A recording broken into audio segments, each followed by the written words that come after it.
ว่าดีมื้อนี้มาวัดเนาะบุญพระเวทมื้อนี้เพิ่นเฮ็ดเพิ่นแห่เอาพระพุทธลงเนาะเอาพระพุทธลงประมาณ 9 โมงมื้อนี้ล่ะแล้วมื้อแลงเพิ่นก็แห่พระเวทเนาะเบิ่งว่าเพิ่นสิพาเฮ็ดได้ใดเนาะอยู่วัดลาวธรรมสัจจาคือขม่าก่อนเพิ่นเนาะขม่ามาจากเมืองลาวมองว่าจะเมืองลาวแล้วบ่ดีดอกบ่ได้กิน ไปเด้อ จะได้ละเอ้ยบ่ได้มาบ่ เด้อมาอยู่เพิ่นกลัวเพิ่นดีซี่อยู่ โอ้ไปยืนกว่า เพิ่นซอยเพิ่นนี่ก็อุดหนุนซอยเนาะ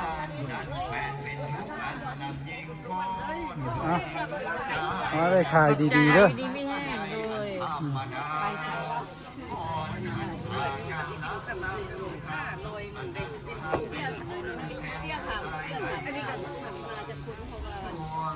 ไม่ค่าน้อยเป็นบางนี่ไม่ค่าแบบมีเข้าเนาะ ขอบคุณประสุขเพชรแซ่บแซ่บ แม่นบอกนักคนหลายบัดคนเข้าไปเบิด ไปแม่เดือนนี้นะ คนออกเบิดมีอย่างนี้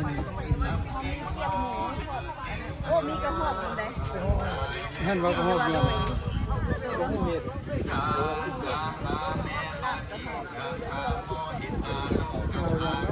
นี่ข้าวต้มบ่ดิ แซ่บนะกับใส่เผือกซิมเลยไหมซิมใส่เผือกแกะซิมเลิศ เท่าไหร่ 18 อัน หลายคนเอา5 ดอกบ่พอไม่รู้ว่าเคยกิน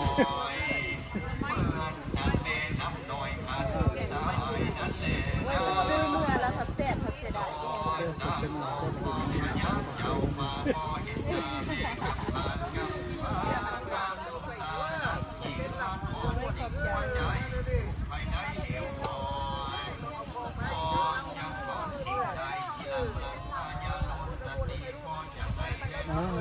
โชคดีเด้อได้ขายดี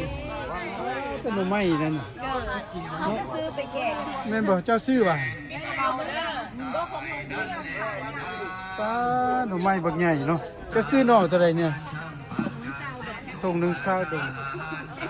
วันนี้ปาร์ตี้สเต็ก โอ้แม่นฟาเดอร์เดย์มื้อนี้นะสิไปแกงให้ฟาเดอร์กิน เด้ สบายดีเอ้านี่ก็มาอุดหนุนนี่แหละนี่ ตัวนี้13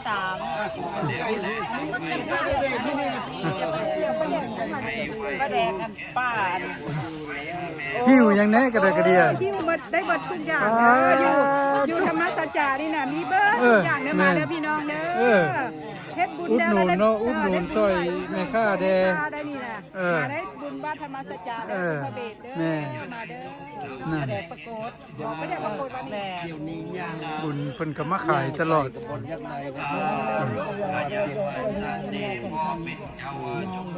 นี่มีอย่างแน่อยู่พี่ล่ะมักแตงให้ทงเท่าไรมักแตง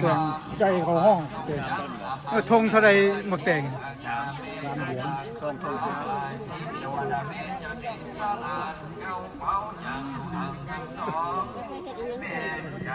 มีครบเบิดพี่น้องบอกมีผักบัวผักเทียมมักเป็ดแห้งมักบ่บ่ฮู้ไผคนนี้แม่นไผออเดอร์เจ้าลุงเจ้าว่าออเดอร์นั่นเรา เด้องานอยู่กำลังมาฮอด โอ้รักเขาเจ้าสิกลับมาเอาดอกลุงค่อยนี่อันนี้ไม่อย่างนี้นะขั่วมะเพชรเท่าไหร่อัน10 ดอนอันนั้นคุณอุดหนุนเดี๋ยวเพิ่นก็มาซื้อพากันซื้อ เห็นผักบัวบ่มีหัว อันนี้โซนนี้แม่นขายอันลุงอยู่ใส่อันนี้นะแม่นข้าวคั่ววะทงโอ้ข้าวคั่วค่อยได้นะ ข้าวคั่วใส่หยังแน่ ไปคือพูด เอ้ยมีหลายแนวใส่ได้บ่มีแต่ข้าวเลยเนาะ จะไข่ มันจะแต่ค่าใช้แต่ไปคือพูดกับคนจะไข่ บัวสิไข่ก็ไปกี่ยูดเนาะเอามาเพชรอันนี้คั่วมักเพชรบ่นี่คั่วหยังอันนี้น่ะคั่วมักเพชรบ่นี่น่ะอันนี้คือกันบ่ อันนี้ครัวก็จะมักใหม่ใส่ลาบใส่ก้อยอันนี้ใส่แก้ว โอ้คั่วมักเพชรอันนี้ใส่ลาบใส่ก้อยเนาะเอาสองอันนี่ล่ะมันหอมอยู่บ่ฮะ ร่มอะไรมาปีก มันหอมอยู่บ่นี่ บ้านบ่มีเอามาซื้อเพื่อจะละข้าวไปแก้ว ตัวใดลุง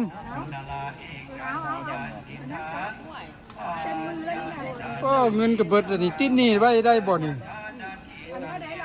ติดหนี้ได้บ่ลุงฮะโอ้หัวก็ถามติดหนี้เงินเบิดอันนี้จะได้ติดหนี้ได้นี่บุญปางหน้าจังสิเอามา ติดหนี้ไว้บุญปางหน้าจังเอามาให้เด้อนี่ว่าป้าเงินเบิดแล้ว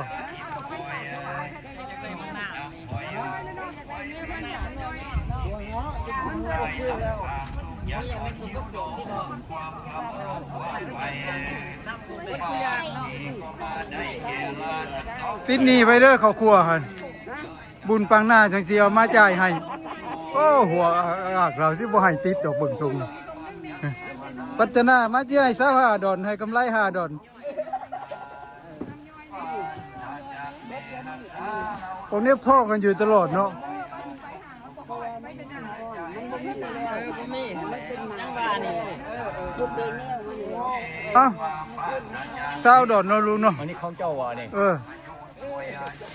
เดี๋ยวพูดนะให้เจ้าของพูด เจ้าบ่แม่นเจ้าของว่ะ ว่าคอยพูดให้ได้ดื้อ ไม่โอ้ยไหวบ่ดิแม่นบ่โอ้ยเอามาให้ผู้ครัวพี่ผู้ครัวนะแต่ได้ถ้ามันบ่หอมแล้วเขาสิกลับมาหอมเจ้าของได้ หอมพุ่นว่ะเอ้า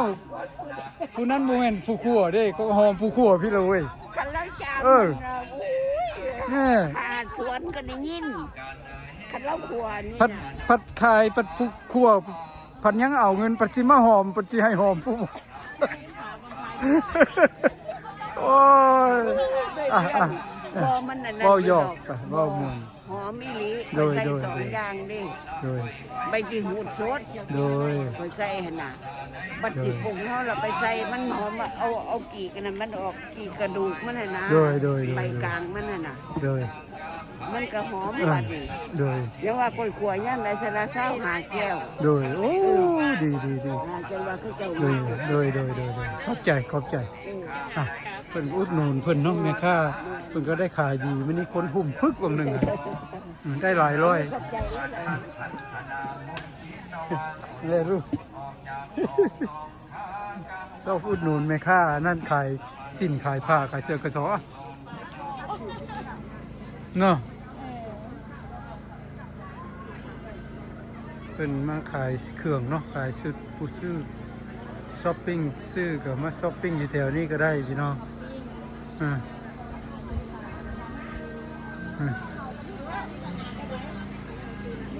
ที่เครื่องงามๆสุดเท่าไรนี่พวกเจ้าซื้อสุดเท่าไร135ได้เผ็ดนำบ่